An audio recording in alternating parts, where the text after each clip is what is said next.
Hare Krishna. I've been asked a question about understanding what are the proper dates for observance of Ekadasi. You may know that in the early days of ISKCON, actually up till about 1990, all over the world, Ekadasi was observed by devotees in ISKCON according to the dates given in the Navadvip Dham Panjika, which means the calendar, almanac, that's the right word, produced in Bengali from Sri Chaitanya Math in Mayapur, which gives the dates of Ekadashis and appearance days, disappearance days of acharyas, and so on. And apparently, at one point, Pradyumna Prabhu, who was Srila Prabhupada's traveling Sanskrit assistant, who Srila Prabhupada affectionately referred to as Panditji, an American devotee who had learned Sanskrit, and in the course of traveling with Srila Prabhupada and in the course of his studies, had understood many of the details of the vast Vedic and Vaishnava culture that at that time devotees, the great majority of devotees, had absolutely no idea of whatsoever. So apparently, and I wasn't able to find anything in the database with a short search, but it's been in my knowledge or consciousness for many years. Apparently at some point Pradyumna Prabhu suggested to Srila Prabhupada that we should calculate the proper date for observing Ekadasi in each specific place, because it's not the same everywhere. And Srila Prabhupada had refused that and said, let's just keep things simple. Now, how is it that Ekadasi can be observed in different days and different places? Well, it's because the Vaishnava calendar and many calendars in use in India today, they're actually not just the Gregorian calendar that is pretty much standard for most of the world, but there are other calendars in use also to the present day. The Chinese calendar is still used in China. The can't remember the name. The Muslims, they use one also, which means it's a lunar calendar, which means it doesn't run exactly in correspondence with the Gregorian calendar, and that's why Ramadan, the month of Ramadan, and every other date in the Muslim calendar, it comes a little bit different time every year. So a lunar calendar, what we call a lunar calendar, it means that every day, what we call a day, when is it in the Gregorian or the present system, it's from midnight to midnight, and then in other calendars you calculate from sunrise to sunrise is one day. That's a solar day. If it's sunrise to sunrise, it's going to be different lengths of time. You may have a very short day or a very long day, depending on the time of year. So that's been fixed up in the Gregorian system by making it midnight to midnight, although really the day begins in our, or the natural way we would think is it begins at sunrise, and that's generally there for the Vedic system. Now it's very complex, what we call a lunar calendar, because it depends on the movements of the moon, which are not in sync with the movements of the sun, but every day of the lunar calendar, it's given as a day according to the how can I explain this? According to the solar calendar, but it's fixed according to the movements. You could say it's a calendar that combines the movements of the sun and the moon. So we, in 1 month, according to the Vaishya calendar, I was saying there are many calendars in India also. Yeah, there's the Bangabda, the Bengali calendar. Then there are different calendars in North India, in Kerala they have their own calendar. There are different calendars running on, and they're mostly all these what are called lunar calendars, where it's actually lunar cum solar. So the month is divided into 2 parts, which is the Gaura Paksha we call, or we call it that in Bhagavad Gita because we're devotees of Chaitanya Mahaprabhu, or otherwise it's usually called the Shukla Paksha. You will find these terms in the 8th chapter of Bhagavad Gita. Shukla Paksha means the bright months, and that means when the moon is waxing, and then there's the Krishna Paksha. Paksha means 2 weeks. And the 2 week Krishna Paksha here, Krishna means black or dark, the dark 2 weeks in which the moon is waning. And these 2 Pakshas together make 1 month. So the names are there. There's Pratipat means the first day, then Dvitiya, Tritiya, Chaturthi. These are the names of the months, which means simply first, second, third, fourth, fifth.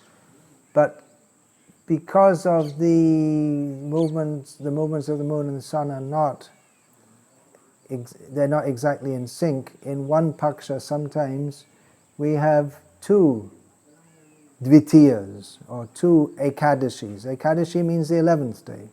Chaturthi, Panchami, Shashti, Saptami, Ashtami, Navami, Dashami, Ekadashi, Dwadashi, Trayodashi, Chaturdashi, and after. So these are the 14 days, and then the 15th day will either be Amavasya in the dark fortnight, or the Purnima in the bright fortnight. And then after the fortnight, after the Purnima, then that's the last day of the month, and then the new month will begin on the day after that.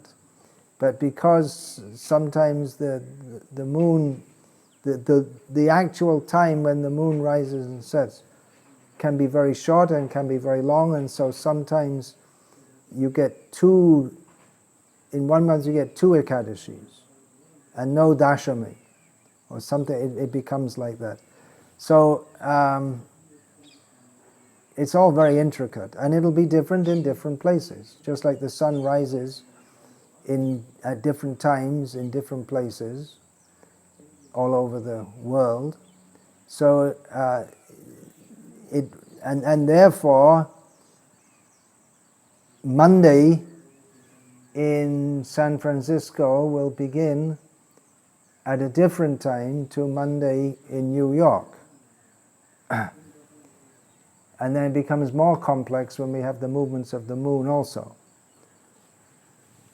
So that's why it may be in one place that you have 2 Ekadashis in 1 Paksha, in 1 fortnight, and another place you don't. Or it may be that the Ekadashi the Ekadashi is on a different day in one place than it is another place, because of the movements are not the same in every place. And so it does happen, say if you are in San Francisco, it's going to happen probably at least 2 times a year, if not more, that the date of Ekadashi or Janmashtami or any other event is going to be different to that in Mayapur.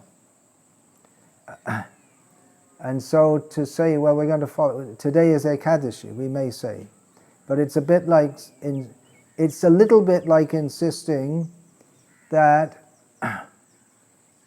if today is Tuesday and you insist, no, today is Wednesday, How do you know it's Wednesday? Well, it's if you're sitting in India and you say today is Wednesday. You say today is Wednesday, and someone else says no, it's Tuesday. Well, it is Tuesday, maybe in San Francisco or further west, but it's not true there. So if you say if you say it's Tuesday, if you're sitting in Mayapur, that might be true if you were in or just to the east of the international date line. That might be true. But actually in Mayapur it's Wednesday. So it sounds absurd to say it's Tuesday when you're in Mayapur when actually it's Wednesday. So these are the kind of things that are going on if you don't calculate it exactly according to the place. So then when Pradyumna Prabhu proposed that, because it's a very strict thing to follow Ekadasi, there are stated in Shastra all kinds of horrible things that happen if you don't follow Ekadasi. Then you go to hell if you eat grains on Ekadasi. On the other hand, if you do follow Ekadasi properly, then you're enriched with love of Krishna. So it's a very serious thing. And also the correct time for breaking the fast, the day afterward. We know in the narration of Ambarish Maharaj what an important thing that was for him to break fast at the proper time. So these are all very technical details. And who can calculate these things? Well, previously these calendars were calculated by professional astrologers. And they would, according to the movements of the planets, they would make calculations. Just like you can calculate in advance when there's going to be a lunar eclipse. How can you calculate in advance? How do you know? Well, by observing the movements of the sun and the moon and the earth, you can calculate. But it's a very specialized science. Now, it's not that the astrologers, they would individually all look at the planets, and then in this way they would calculate what are the dates of Ekadasi. When does it begin? When does it end? When do we have to break the fast? They would use tables with astronomical constants. Astronomical constants means that you can understand from these what time the sun will rise at a certain place. It's all calculated for you in advance. So that's very helpful. But still you have to do a lot of calculation. Now, you have to know what you're doing and do a lot of calculation. Now, a problem with astronomical constants is that they're not exceedingly constant, because by observing the movements of the rotations of the planets, you can make prediction, and it's going to be the same pretty much over a few years, but it's not that constant, so it changes over a century or 2 centuries. The movements of the planets, it's going to be tangential, so that the tables that you use are no longer very accurate. So that's another problem. The constants have to be revised every so often. This was a point that Bhaktisiddhanta Saraswati took up in a debate when he was a young man. He was. It's well known that prior to his becoming a full-time propagator of Krishna consciousness, that he was a brilliant astrologer. Well, that's true, but actually he was more of an astronomer, and in Vedic culture the same word is used and the two are completely intermixed. Astrology depends on astronomy, and astronomy depends on observation and mathematics. Now, in Indian culture, there was previously, until modern science and the Western outlook became so influential, there was a very strong part of the culture was that you Purvaya Purvatarang Kritam. In Bhagavad Gita, Krishna speaks about following the ancients. You should do what the previous people did. So we should follow what the old people did. So due to some improper understanding, it was going on in India among Bengali astronomers or astrologers at least, that they insisted on using astronomical constants that are actually out of date, which means that many of their calculations, they would be wrong. So this becomes all quite problematic. And even up to the present day, we find that if you find different almanacs are put out by different groups, every year in Bengal there's an almanac put out, and it used to be that every Hindu household would purchase that so that they know the timings each day. What is an auspicious timing for this, this, this, this, and this? Which day is inauspicious for this, this, this, this, and this? That would all be there. So, and then if you wanted to undertake something of great import, like for instance, getting your son married, then you'd have to see what is the auspicious time, muhurta, for doing that. Or if you wanted to start a business, then you'd have to see what is the auspicious time. You can consult the almanac, or in something of such import, then you would have to, then you would consult an astrologer to find out the best time. So you can see it's all quite complex. So when Pradyumna Prabhu proposed that we should calculate that specific to each place so that we get it right, Srila Prabhupada just rejected it. These are devotees who really don't know very much at all, and Srila Prabhupada wants them to concentrate on learning about Krishna consciousness and to understand all this, what to calculate, how to calculate. It would have been a tremendous endeavor. So Srila Prabhupada rejected that. However, approximately in 1990, some devotees became aware of this, and then they made they started calculating location-specific Vaishnava calendars. And actually nowadays it's not complicated to do. You have a computer program, that's all. The software is written. So, and you can just type in and find out when is Ekadasi on such and such a day. Although there are approximate, two or I think three different Vaishnava calendars going on, and they don't always give the same day for different observances. So something's wrong there.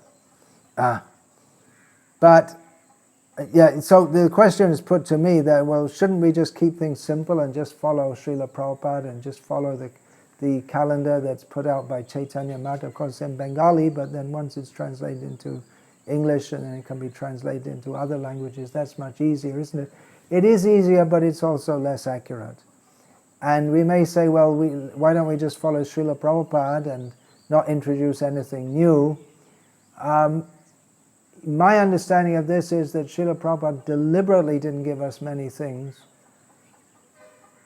because we were so neophyte and we were trying just to understand what is Krishna consciousness. And he didn't want to get us diverted into so many details of Vaishnava culture. There are many, many, many details in Vaishnava culture, and Srila Prabhupada gave it very simplified. After all, he was preaching and giving Krishna consciousness among people with no culture according to Vaishnava understanding, no culture whatsoever. As Srila Prabhupada wrote in an early letter, it's 1965 or 1966, he wrote to an acquaintance in India that here people, after passing stool, emptying their stomach, they wipe the backside with paper, and then they don't take a bath, and then they just come out of the toilet and go on with their activities.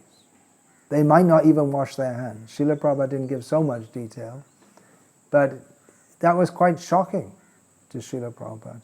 I know myself, I had absolutely no idea. It was a completely new idea to me when I was fortunately admitted into ISKCON, that after passing Dirgha Shank, which means passing stool, it's Sanskrit way of saying, so Malatiyag is another way of saying it. After passing stool, you should take a bath. I had no idea. No one in the West had any idea that you should bathe first thing in the morning after rising. Bathe? To take a bath, that's once a week at most. And take a bath means you sit in a tub of water for some time, which is also unclean. So we really had no idea of any culture. And Srila Prabhupada, he had so much, he wanted us to understand. He did give us so much. Vaishnava dress, putting on tilak, various mantras, deity worship. He gave us so much that it does seem quite complicated to the average Westerner, but actually there are many, many more things to follow. And my understanding is that Srila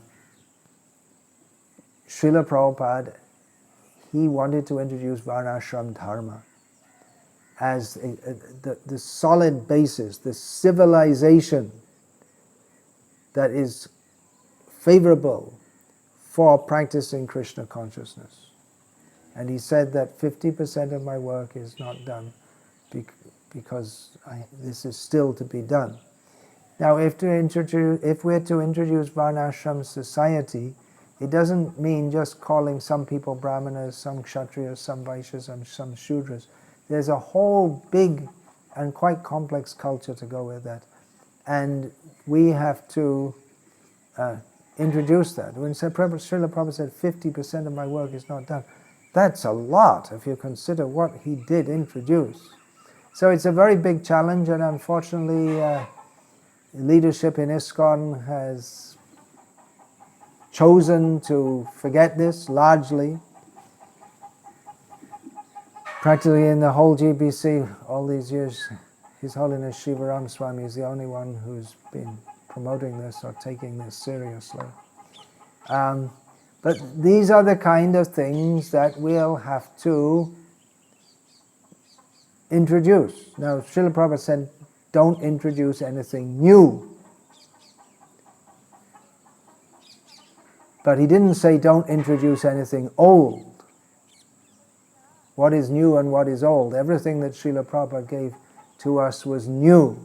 But actually one reason why the Indian people in the West at that time and even now appreciated that Krishna consciousness is this movement that Srila Prabhupada started, even though it was started largely among hippies, but they recognized it as being authentic because it's old. It's the same old culture that's been followed since time immemorial in India. And when in 1977, I believe it was, there was a huge court case in New York against devotees for so-called brainwashing. But the judge in the case, Justice Leahy, I believe his name was, he ruled that Krishna consciousness is a bona fide religion with ancient roots in India. Why did he say that? Well, that was based on different scholars, and there are many scholars who they did tremendous service at that time. Joseph O'Connell in Canada, Thomas Hopkins, Harvey Cox, and there are others who Diana Eck. They stood up and said, no, this is genuine, in their terminology, Hindu religion. Why is that? Because the devotees were following an ancient culture. They could see this is an ancient religious practice. It's not something that someone has concocted, made up newly to cheat people, which could be said of various cults which were prominent in America at the time. And that the very fact that Srila Prabhupada gave authentic, strict following, no meat eating, no gambling, no illicit sex, no intoxication, this wasn't a formula to get large numbers of people in America. So they recognize that it's an ancient religion. And Krishna also says in Bhagavad Gita, although some people say, some scholars say that Krishna was introducing a new religion, that what he presented was a new religion in Bhagavad Gita, that it wasn't followed previously, what Krishna was stating. He stated some things which were new at the time. But Krishna says, Yoga Prokta Puratanaha. I'm going to speak the old thing, which Sakala Neha Mahata Yoga Nashta Parantapa. It's a very old thing, but it's become lost in due course of time, and I'm speaking it, this very old thing, I'm speaking to you. In the modern outlook, if something's new, we think it's very good. Oh, something new cure for cancer, or new surf. It's the same old surf, but new surf, new, improved. But in Vedic culture, old is considered better. It's considered that, actually that's a fact, because along with the creation, the Vedic knowledge is given. Krishna hoite chatur mukha, hoy Krishna sevan mukha. Krishna speaks the Vedic knowledge to Brahma. He infuses that within his heart at the time of creation, and then Brahma disseminates. So the actual full knowledge is there at the beginning, and then in course of time it becomes distorted, misunderstood, misinterpreted, and therefore from time to time Krishna comes, or he sends his representatives in the world to revive that culture. So, this is my understanding. We have to introduce Vedic culture, which means introducing old things that might seem new to us. For devotees in the West, wearing dhotis and saris was something new. For people in India, it's the old culture. Now in India also, generally men don't like to wear dhotis. Even Muslims used to wear them, but now they all like to wear, and even saris, I think that's also gradually going out of fashion. So this is the old culture. We have to reintroduce that. So should we follow what Prabhupada said about following the Chaitanya Math calendar for calculation of the dates? I would say no. Now that we have a simple system to calculate it properly, then why should we stick to something which is inaccurate? Again, it's like if we insist on following Ekadasi on the day that it is in Mayapur, but it's not in the place that we are at. It's like saying that today is Tuesday when you're in Mayapur, but actually it's not. It's not Tuesday. It's Wednesday or Monday somewhere else. So that Srila Prabhupada said, don't do that. That was relative to the time and the place and the circumstance. But we should go back to the Vedic culture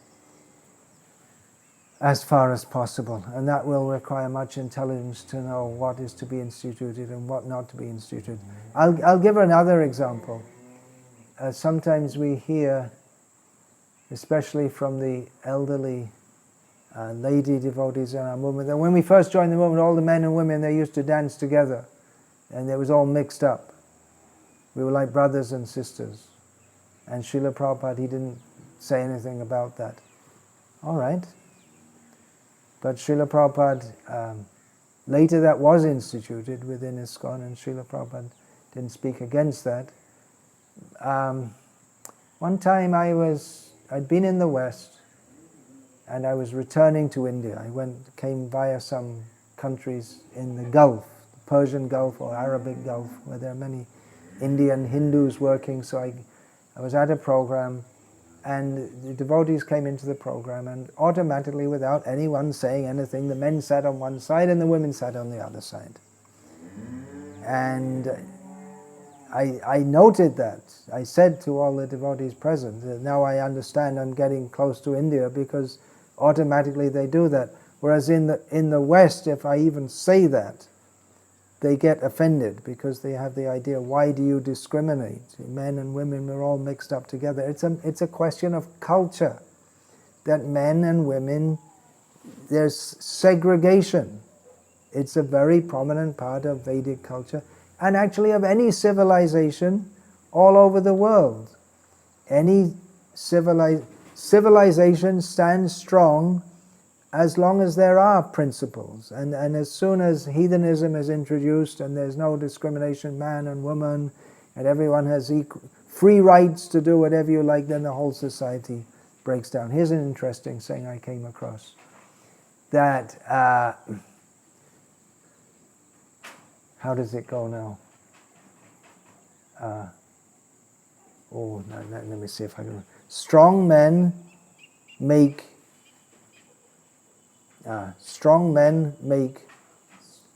strong societies. Strong society, you type this, right? Can you remember how it goes? Strong men make strong societies. Strong society. Oh no, here it goes. Bad times make strong men. Strong men make good times. Good times make weak men. Weak men make bad times. So you can see the cycle goes on like that. Say again, you can think about it. Bad times make strong men. When it's very difficult in the world just to get your food, then people become strong in their resolve, strong in character. They're willing to sacrifice for others. So bad times make strong men. Strong men make good times, because they work hard together, they have principles, and then they make a society in which the problems may be of insufficient food or law and order breakdown. They overcome that and they make a good society, they make good times. And then when everything's all very nice, then people start to enjoy themselves more and more. We don't need to follow all this austerity. So good times make weak men who no longer care for principles or sacrifice or dedication. And then weak men make bad times. That's the cycle, how society goes on. So Srila Prabhupada, when he first came to the West, he was most intelligent, being inspired by Krishna. He didn't try to do the impossible to change the whole society overnight. He writes about this in one purport, that you cannot change society overnight. He said in the Western countries, it's impossible. Boys and girls mix freely. So Srila Prabhupada said that he made some concession to this, and he engaged both boys and girls as preachers, and the results are wonderful. But that doesn't mean that because Srila Prabhupada made concessions, for the very degraded situations that he was preaching in, that we should continue them forever. We have to institute segregation between the sexes, proper standards of behavior. Otherwise, sense gratification, especially illicit sex, ensues. So we shouldn't institute any new things, but we should institute old things. We should introduce old things. How can you introduce old things? Well, it sounds contradictory, oxymoronic. There's some idea of how we can and should introduce old things. Otherwise, it could seem ridiculous. It's like insisting, today is Tuesday, when it's Wednesday. So if you insist, today is Dwadashi, and it's actually Ekadasi, but it's Dwadashi in Mayapur. But it becomes like that. So there are some thoughts. Practically it's become accepted throughout the ISKCON world that we follow the calculations which are done by computers.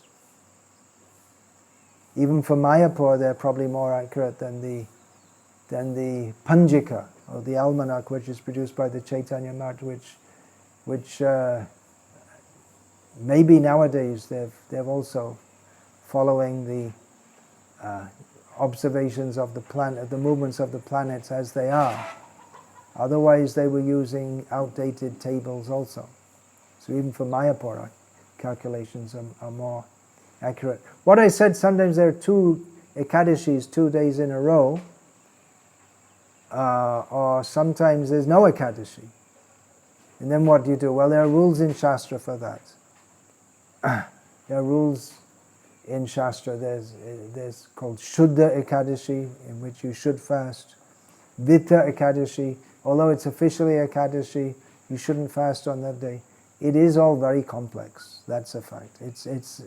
I've just spoken what little I know about it, but I don't know all the details. It's a technical science. It's a technical subject for specialists. So what should we do? Follow the scientifically calculated calendar. Science, we believe in science to some extent. To some extent, we can observe the movements of the planets and make calculations. That's been going on in India long before the Apollo moonshots. It's nothing new. The science is not rejected in Vedic culture. But Srila Prabhupada is against the misuse of science. Otherwise, science is not rejected. Hare Krishna.